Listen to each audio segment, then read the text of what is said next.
بعد كده يا ست الكل لما هي تدوب بنفس الطريقه وتكسريها زي ما انت شفتيني، هتبداي بقى تدوبيها. طيب المرحله اللي بعد كده البن.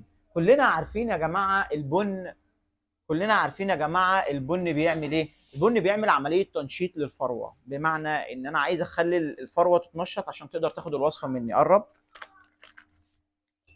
هتاخدي معلقتين بن. البن ده بيحتوي على مادة الكافيين، كلنا غني عن التعريف.